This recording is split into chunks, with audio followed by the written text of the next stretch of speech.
ఈరోజు ప్రణయ్ కేసు విషయంలో నల్లగొండలో వచ్చినటువంటి తీర్పు ఏదైతే ఉందో ఆ తీర్పు ఒక నేరస్తులకు ఒక కనువిప్పు అనేది కలగాలి, కనువిప్పు కావాలి.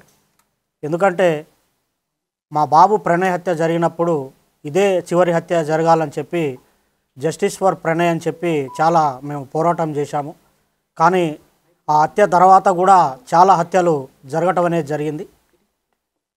అయితే ఈ హత్య తర్వాత జరిగినటువంటి హత్యలు చేసిన వాళ్ళకి కానివ్వండి, కులాన్ని పట్టుకొని వేలాడే వాళ్లకు, కుల దురంకార హత్యలు చేసే వాళ్లకు, తర్వాత కన్న కూతుర్లను చంపుకునే వాళ్లకు, కన్న కొడుకులను చంపుకునే వాళ్లకు, అవతలి వ్యక్తులను చంపే వాళ్లకు కులం పేరుతోని ఈ యొక్క తీర్పు అనేది కనువిప్పు కావాలని నేను కోరుకుంటున్నాను. వాస్తవంగా ఈ ఇన్సిడెంట్ తర్వాత మీ అందరికీ తెలుసు, చాలా లాస్ అయిపోయాం మేము. ఇప్పుడు మాకు కొడుకు లేకుండా పోయాడు, అమృతకి భర్త లేకుండా, తర్వాత నా మనవనికి తండ్రి లేకుండా పోయాడు. తర్వాత మారుతిరావు ఆయన అమృత ఫాదర్ ఆయన కూడా సూసైడ్ చేసుకున్నాడు. తర్వాత ఈ ఇందులో ఉన్నటువంటి 7 మందికి సుభాష్ శర్మకి ఉరిశిక్ష, తర్వాత మిగతా 7గురికి 6 మందికి జీవిత ఖైదు విధించడం అనేది జరిగింది.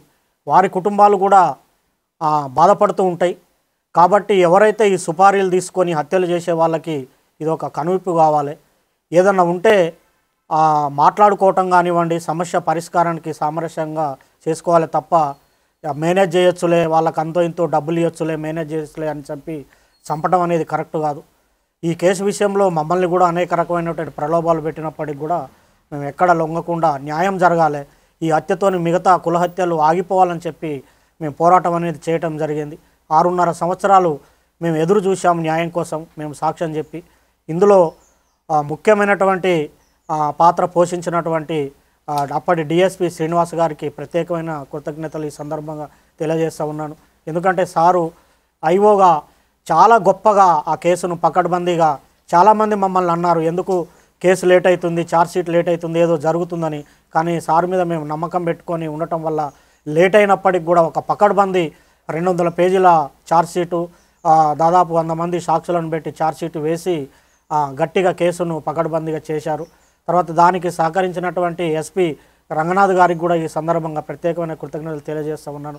సార్ ఆధ్వర్యంలో మంచి టీము సుభాష్ శర్మను ఆ రోజు వెళ్ళి పట్టుకోవటము, తర్వాత నిందితులందరినీ పట్టుకోవటం విషయంలో కూడా సారు అనేకమైనటువంటి టెక్నిక్స్ ఉపయోగించి, టెక్నికల్ ఎవిడెన్స్ ఉపయోగించి తర్వాత ఈ సాక్ష్యాలను కూడా ప్రొడ్యూస్ చేయడం అనేది జరిగింది.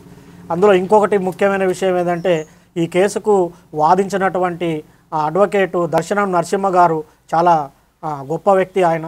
ఎందుకంటే ఆయనకు కూడా ఎలాంటి ప్రలోభాలకు లొంగకుండా ఒక న్యాయం అనేది జరగాలి, ఈ సొసైటీలో న్యాయం ఉండాలని చెప్పి ఆయన కూడా గట్టిగా ఎలాంటి ప్రలోభాలకు లోను కాకుండా ఆయన కూడా చివరి వరకు కూడా న్యాయం కోసం పోరాటం అనేది చేయటం జరిగింది.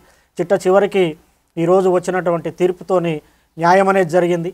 వాస్తవంగా అందరూ మీకు సంతోషంగా ఉందంటారంటే సంతోషం కాదు, ఇది వాస్తవంగా ఏంటంటే నా బాధను ఎవరు తీర్చలేరు, నా కొడుకు లేని బాధ ఎవరు తీర్చలేరు. మేము ప్రతినిత్యం బాధపడుతూనే ఉన్నాం. ఎవరన్నా బయట బాబులు కనపడినప్పుడల్లా, మా బాని క్లాస్మేట్స్ కనిపించినప్పుడల్లా బాధ ఉంటుంది. కాబట్టి దయచేసి నేను చెప్పేది ఏంటంటే చంపుకోవటం అనేది కరెక్ట్ కాదు. ఇప్పుడు నా మనవడు ఉన్నాడు, మనవడిని కూడా నేను చూసుకోవాలి. మాకు ఎవరి మీద కోపాలు లేవు. మేము ఈ కేసు విషయంలో సాక్ష్యం చెప్పాము, మా బాధ్యత మేము నిర్వర్తించాం. కేవలం ఈ హత్యలు ఆగాలనే ఉద్దేశంతోనే చెప్పాము తప్ప వేరే మరొకటి కాదని ఈ సందర్భంగా నేను తెలియజేస్తున్నాను. న్యాయస్థానం కూడా కరెక్ట్ అయిన తీర్పిచ్చింది. ఈ సందర్భంగా చివరిగా నేను చెప్పేటి ఒకటే, న్యాయం అనేది ఉంటుంది.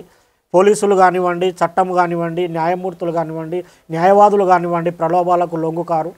ఈ దేశంలో, ఈ రాష్ట్రంలో, ఈ సమాజంలో న్యాయం అనేది ఉందని మరొకసారి రుజువందని తెలియజేసుకుంటూ సెలవు తీసుకుంటున్నాను. మా వీడియో మీకు నచ్చినట్లయితే please like, share and subscribe.